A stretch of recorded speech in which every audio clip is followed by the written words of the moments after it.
This is the story of a few weeks in the life of an airplane, of a very particular airplane, one of the planes which is changing the whole idea of air travel and transport, a big, reliable Douglas DC-6. This one is recognized by the public as the Mainliner New York, but she's known to her intimates as United 6534. Her story won't really be what you'd call high adventure. 6534 is beautiful to look at, romantic in these modern times, even exciting. But the frontier days of air transport are gone forever.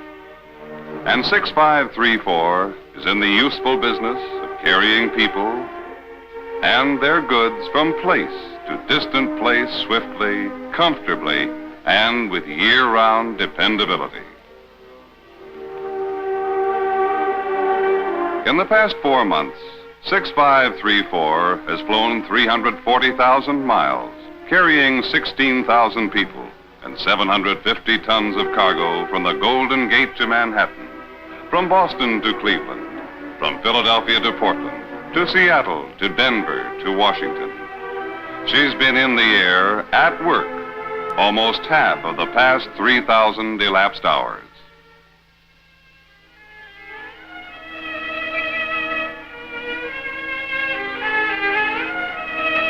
But 6534 will never grow old. She will always be a new airplane. Her fountain of youth is the company's vast $6 million maintenance base at San Francisco, where 1,900 skilled men and women continually service and improve the airplanes of United's Mainliner fleet. Here is a prime source of 6534's dependability. Almost none of the work on this 1,400-hour overhaul is needed now, but the base is dedicated to the principle of preventive maintenance. And so during the next 7 days, 6534 will be overhauled with microscopic thoroughness. Since 6534's logbook was flown in a couple of days ago, most of this work has already been planned and ordered.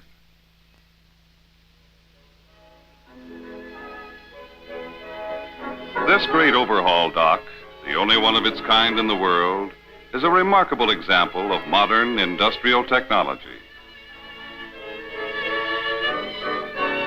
Automatic controls raise and lower the huge catwalks, which are designed to fit the DC-6 inch by inch and curve by curve. We hear a lot about bigness these days, both pro and con. But only a big business can provide the big league maintenance which the modern airplane must have. Each one of the hundreds of operations is assigned by written order. No operation can be forgotten or overlooked. After 8 of these major overhauls, her every part except the skin will have been replaced. 6534 will not only stay new, she will improve as newly developed equipment is added. The 18-cylinder Wasps are among the biggest piston engines now being made. The carburetor alone is larger than some automobile engines. Taken apart down to the last bolt and pin, each part will go to its appropriate sub-department to be tested, then refinished or replaced.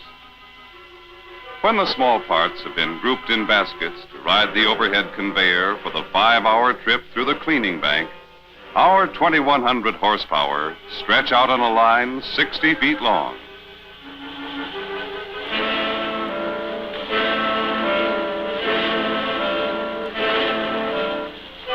Out in the dock, 6534 is being stripped to her bare fuselage, and every part, subject to the slightest wear, is checked by inspectors.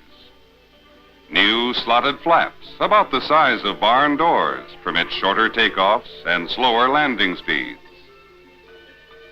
The landing gear, like all of 6534's critical equipment, has duplicate operating mechanisms, one electric and one hydraulic, each entirely independent of the other.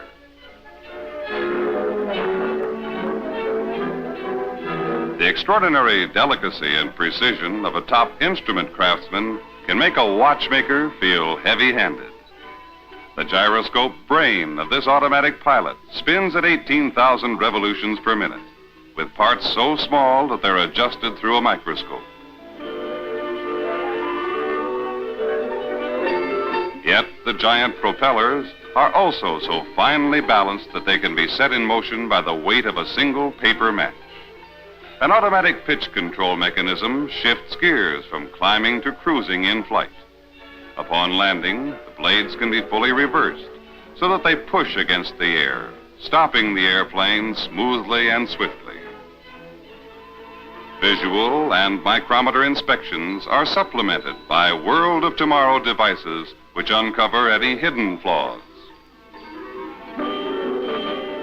In orderly ranks, the new and renewed parts are conveyed to the final assembly line. And once again, they begin to assume the form and function of a giant double wasp engine, seen here in progressive stages of reassembly. Its 18 cylinders, equipped with water injection and jet thrust exhaust, deliver a maximum of 2,400 horsepower. When the pilot guns 4 of these great power plants for takeoff, the 9,600 horses under his hand drive the DC-6 through the atmosphere with more power than is provided by any locomotive now riding the rails.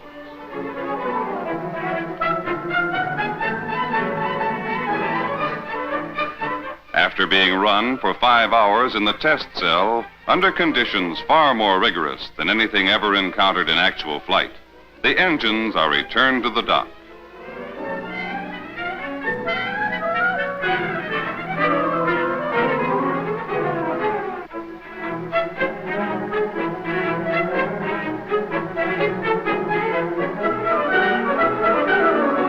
And now the overhaul draws to a close.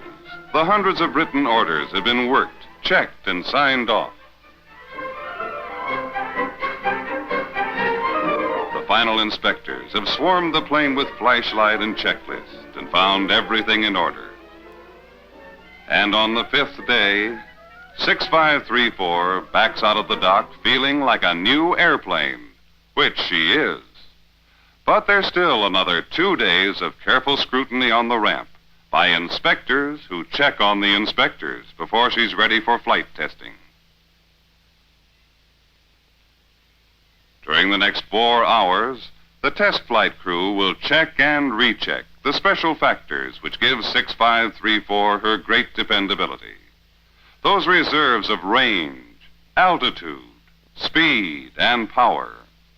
For range, her tanks can swallow the whole 4,200-gallon load of this huge gasoline tank truck, giving her the ability to reach a landing place hundreds of miles beyond any scheduled destination.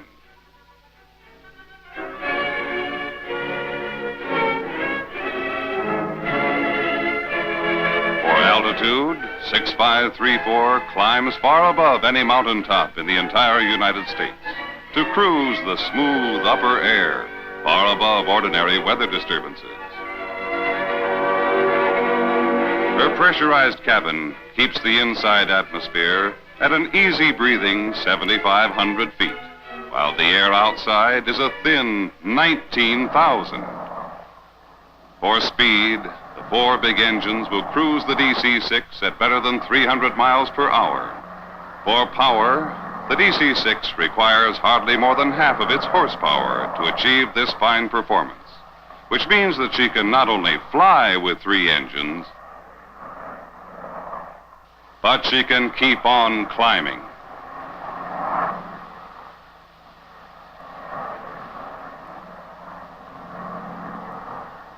And she can maintain her altitude comfortably with any 2. 6534 ordinarily cruises at only 55% of her rated power, leaving a comfortable reserve which can be used to maintain normal schedules against adverse wind conditions.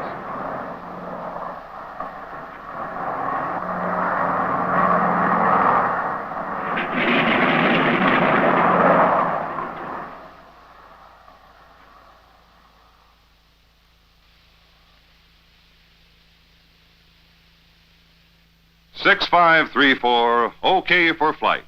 Take her away."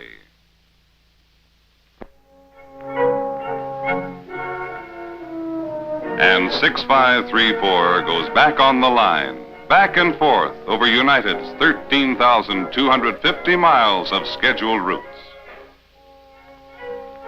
Clouds are hanging low over the Los Angeles airport this winter morning, and the rain which drizzles off 6534's silver shoulders is only a sample of the weather which lies far to the east. Today, 6534 is scheduled for Flight 608, the Hollywood, eastbound to New York, with one stop at Chicago. The crew checks in an hour and a half before flight time. Posted on the weatherboard, the captain finds a broad assortment of detailed data, including reports of wind conditions at various altitudes and flight logs from pilots who've just flown in over the identical route. The meteorologists get new information minute by minute. Today's ground weather is unfavorable from Denver east, but as usual, the upper air is clear and smooth at the 19,000-foot cruising level. The co-pilot computes his gasoline load to carry the plane beyond Chicago to an alternate airport if need be, plus an ample reserve. Departure time comes closer as the airport limousines bring their passengers from the hotels and terminals. And as the passengers check in for their flights, it becomes obvious that just about everybody travels by air these days. But the captain well remembers that a very few years ago, under similar weather conditions, this flight would not have left the ground. That's true. Today, lying across the north central plains is a low-pressure area, characterized by rough air and strong winds blowing in a counter-clockwise direction. Not long ago, unfavorable weather along a single basic route might have canceled the flight. But nowadays, we have many available routes, all radio-controlled airways, and we can choose the one where the weather is best. So today, we'll fly our regular course as far as the Grand Canyon and then swing south via Amarillo, Texas, and let those circling winds give us a tailwind boost, which will offset the extra mileage. Tomorrow, the storm center will have moved southward. We'll fly a northerly course. The next day, we'll be back on our regular route. Pilots call this pressure pattern flying, but it simply means that the longest way round is frequently the quickest way home, also the smoothest and the sunniest. Well, it's time to be getting down to the airplane.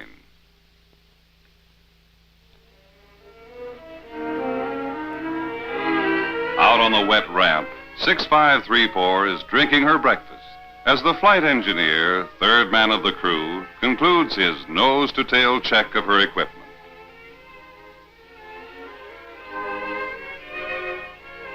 Overhead in the cockpit, the captain and co-pilot begin the checking and cross-checking, which will go on more or less constantly until they land at Chicago.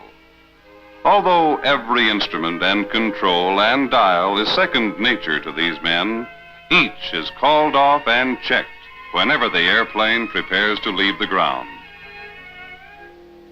The ramp agent has collected 49 gate passes. 6534 is traveling pretty full today.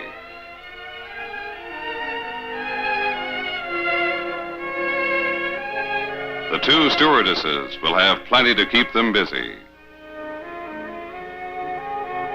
And somehow it never fails that for every Mrs. Bennett embarking on her first flight, there's a Mr. Bennett relishing the chance to show off his vast experience. Los Angeles ground control from United 608, ready to taxi, IFR to Chicago. United 608 cleared to runway 25L.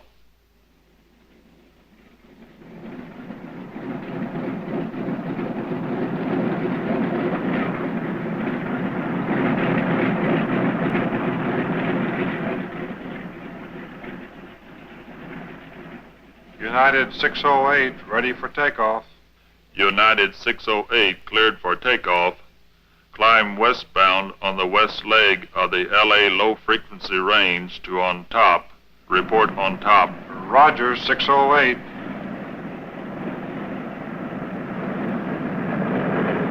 Clear for takeoff. 4 synchronized throttles, jamming 9,600 horses into action, and a schedule to hit. Sunshine 3 miles up. Chicago, 2,000 miles and 6.5 hours to the east.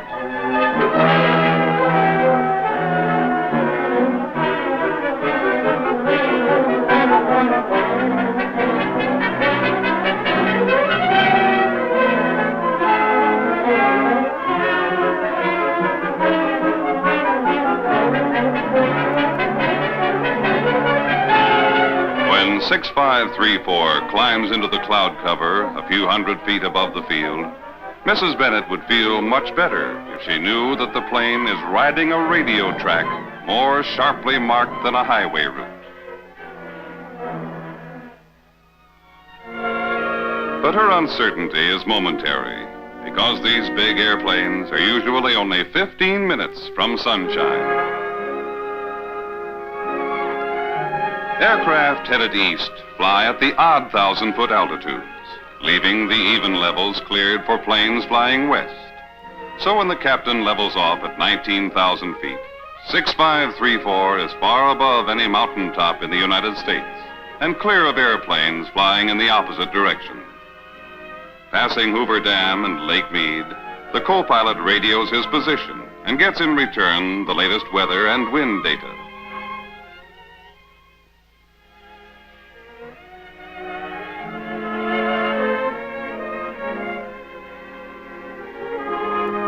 Anything interesting goes back to the cabins over the PA loudspeakers. Your attention, please. This is your captain speaking. Through the windows on the left side, you'll soon be looking down into the Grand Canyon of the Colorado. Directly below us, the dark green triangle is the south rim of the canyon. Now you can see the highway to El Tovar Hotel and Bright Angel Lodge. Radio reports indicate that we should continue to have only scattered clouds until we're over the divide, so there'll still be quite a lot to see. Thank you.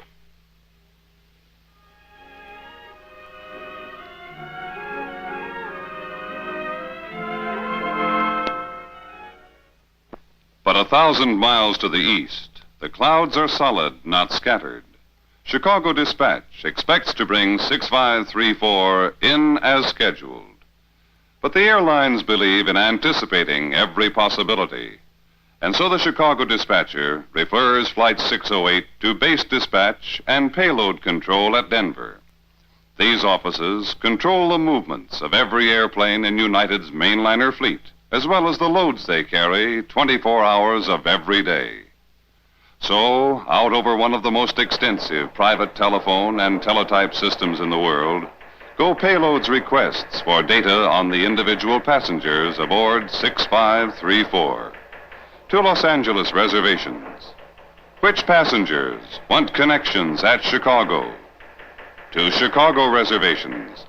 Which passengers want connections on United for Washington, Philadelphia, Detroit, Boston? To Milwaukee, Cleveland, and Detroit airports.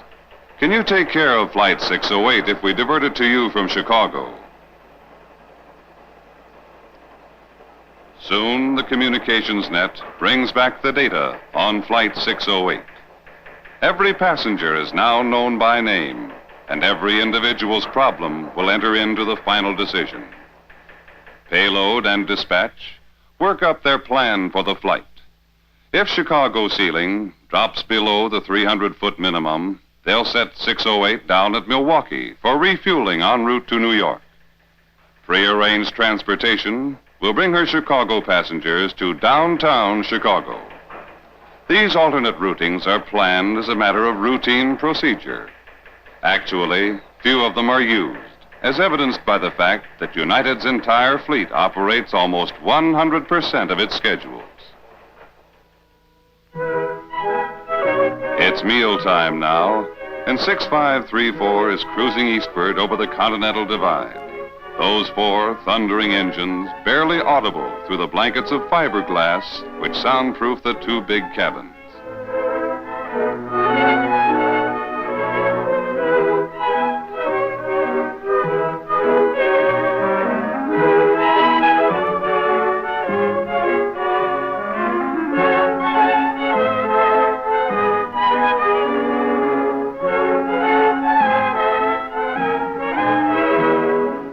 Over the prairie states now, riding the beam up toward the Great Lakes.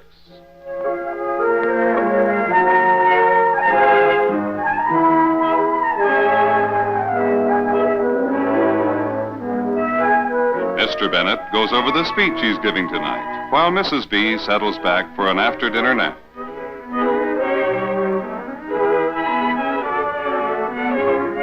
Beyond the wheat belt, across the Mississippi, and as 6534 approaches Chicago, the dispatcher radios that the airport is now open.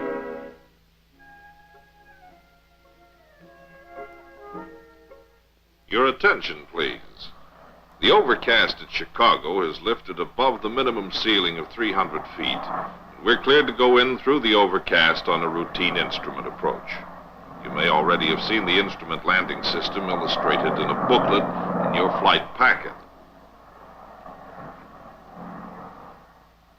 You'll notice that two radio beams are projected from the airport runway. The glide path is like an electronic highway, slanting downward at the correct angle to bring us out at the exact end of the runway. The vertical beam, called the localizer, is the white line in the center of that highway.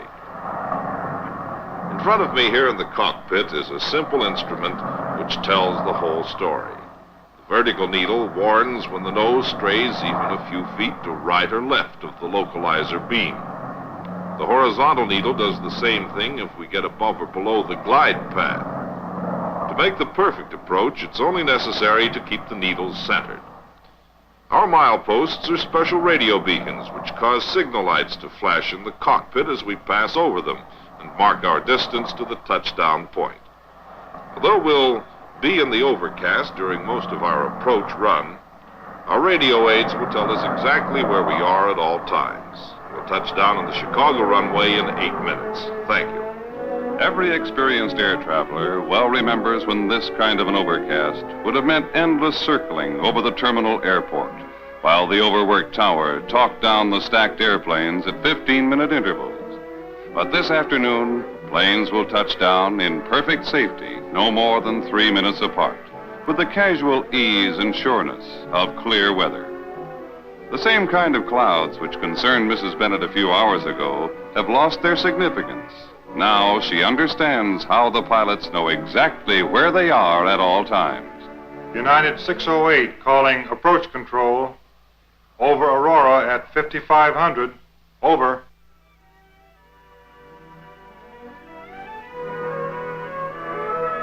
Roger. United 608 cleared to ILS outer marker. No delay expected. 5 miles from the field, the captain lines up with ILS.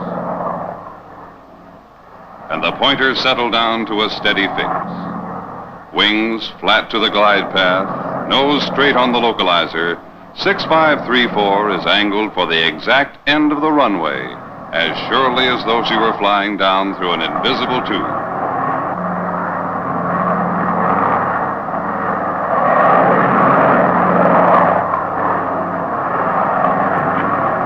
The X-ray eye of the precision beam radar sweeps the skies, pinpointing the position of every airplane in the area within a few feet.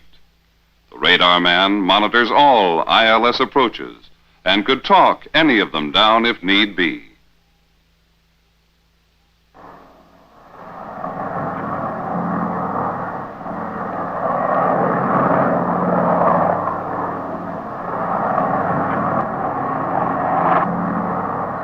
Landing gear down.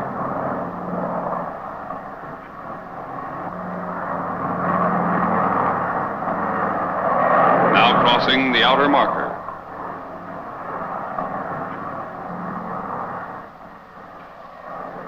United 608 over the outer marker at 07. Roger, United 608. You are now cleared to the Chicago Tower. ILS approach. United 608, leaving outer marker, inbound.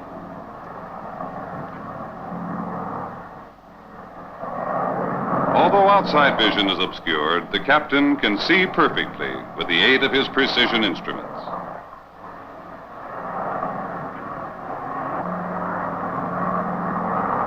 Airspeed 135, 130, 125, There's the inner marker. 125, 125, 125. And there's 6534 breaking out of the overcast, lined up for a perfect landing.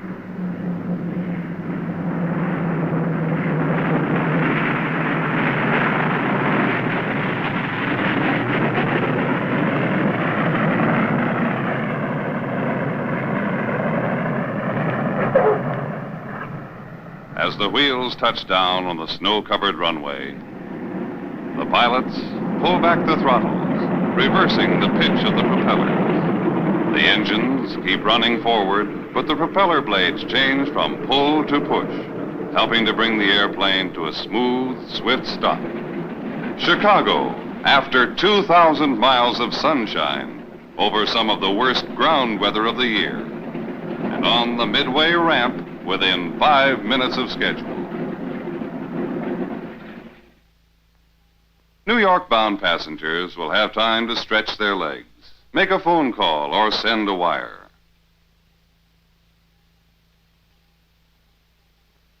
But despite the nasty weather underfoot, the well-coordinated ground crews will have 6534 refueled and stocked with hot meals, mechanically checked from nose to tail, mail and luggage and cargo handled and stowed, and the airplane and her people back in the air within 30 minutes.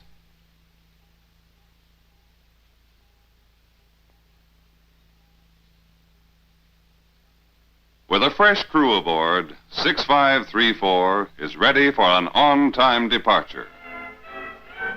Chalk up that one to the teamwork of a crack ground crew.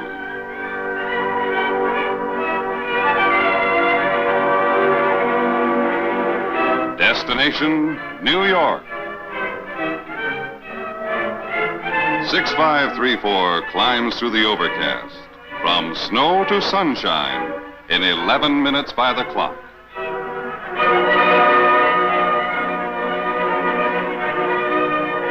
Mrs. Bennett and her fellow passengers will be in New York on time. Once those words would have been a boast. Now they're just a routine statement of fact. For today and every day, at air travel's peak hour in the late afternoon, more than 500 airliners are aloft at once over the United States, carrying some 600 tons of cargo and 15,000 passengers, swiftly, safely, and dependably, in a thundering tribute to the airlines of America, big and small, whose crisscrossing routes are weaving a bright new tapestry of service to the present and promise to the future.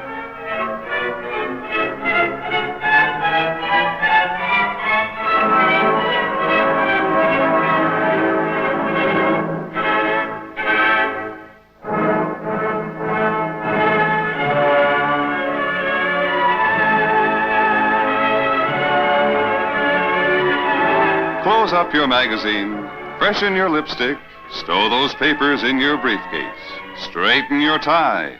We're approaching the airport.